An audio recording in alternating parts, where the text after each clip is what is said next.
Hi hello नमस्ते, मी पूजा. मी आणि बरंच काही या यूट्यूब चॅनलवर तुम्हा सगळ्यांचं अगदी मनापासून स्वागत करते. रोजच्या सकाळच्या घाईमध्ये काहीतरी झटपट होणारं असं प्रत्येक आईला हवं असतं. तर पहा, आज मी तुमच्यासाठी अतिशय सोपी, झटपट होणारी पण तितकीच चविष्ट अशी रेसिपी घेऊन आलेली आहे. तर ही रेसिपी फक्त मुलांच्या टिफिनसाठीच नाही बरं का, मोठ्यांसाठी सुद्धा तुम्ही करू शकता. काही वेगळे मसाले ॲड करून. ते पुढे तुम्हाला मी सांगेलच. तर पहा, आज आपण बटाट्यापासनं काहीतरी छान अशी एक रेसिपी तयार करूया, की जी मुलांच्या डब्याला द्यायला अतिशय झटपट होईल आणि मुलं आवडीने खातीलसुद्धा. प्रत्येक लहान मुलाला बटाटा हा आवडतोच. तर पहा, त्यासाठी काय करायचं आहे आपल्याला, बटाटे घ्यायचे, त्यांची साल काढून घ्यायची सगळ्यात आधी. त्यानंतरनं व्हिडिओत दाखवते ना, अगदी त्या पद्धतीने हे बटाटे कट करून घ्यायचे. खूप जास्त जाड ठेवू नका, नाहीतर मग शिजायला वेळ लागेल आणि मग सकाळच्या घाईतली ही रेसिपी काही राहणार नाही. त्यामुळे शक्यतो थोडं पातळ असंच कट करून घ्यायचं, म्हणजे पटकनी शिजली जाईल आणि सकाळच्या घाई गडबडीमध्ये तुम्हालासुद्धा झटपट ही रेसिपी करता येईल.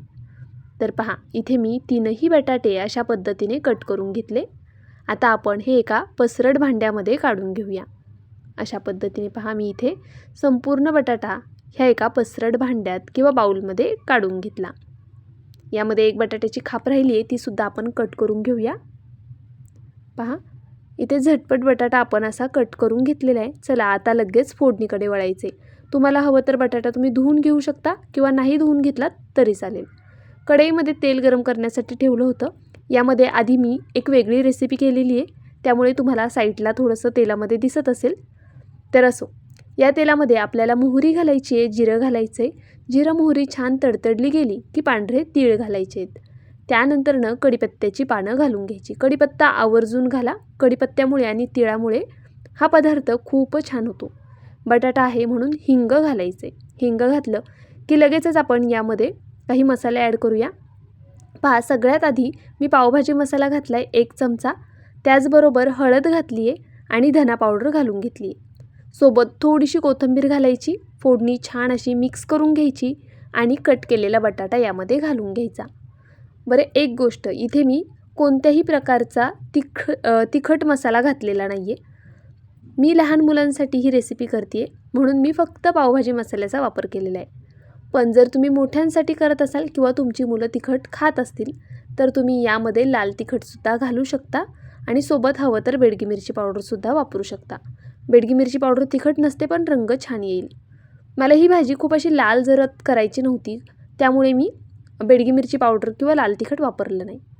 पहा, आता मी इथे चवीनुसार मीठ घालून घेतलं आणि पुन्हा हे सर्व छान असं एकजीव करून घेते. गॅसची फ्लेम मीडियम आहे. मीडियम फ्लेमवरच आपण ही भाजी होऊन देऊया. बघा, आता मी हे छान असं मिक्स करून घेतलेलं आहे. तुम्हाला माझा व्हिडिओ थोडा जरी आवडला असेल तर प्लीज व्हिडिओला एक लाईक करा, चॅनलला सबस्क्राईब करा. सबस्क्राईब केल्यानंतर बेल आयकन प्रेस करायला विसरू नका. ऑलवर क्लिक करा, म्हणजे माझ्या प्रत्येक व्हिडिओचं नोटिफिकेशन सगळ्यात आधी तुम्हाला येईल. हाईप या ऑप्शनवरती क्लिक करून जे काही पॉईंट्स असतील ते द्यायला मात्र विसरू नका.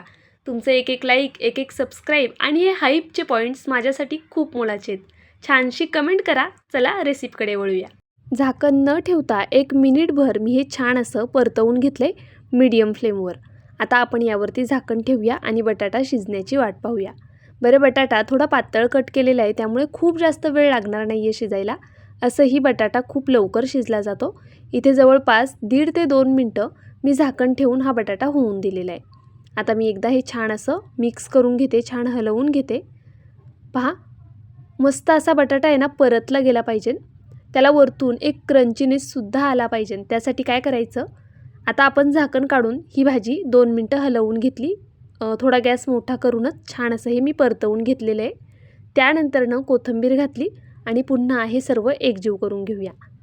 कोथिंबीर घातल्यानंतरनं हे मिक्स करून घेतलं की लगेचच गॅस बंद करायचा आहे. पहा, मस्त चटपटीत असा हा बटाटा तयार झाला. जर लाल तिखट घातलं ना जरा भरपूर, तर मोठ्यांसाठी सुद्धा खूप कमालीची ही भाजी तयार होते. बरं, व्हिडिओ आवडला असेल तर लाईक करा, नवीन असाल तर सबस्क्राईब करा. अशाच छान छान रेसिपीज पाहण्यासाठी सबस्क्राईब नंतर बेल आयकनसुद्धा प्रेस करा. चला, उद्या भेटूया अशाच एका छानशा रेसिपीसोबत. तोपर्यंत bye. Thank you so much for watching.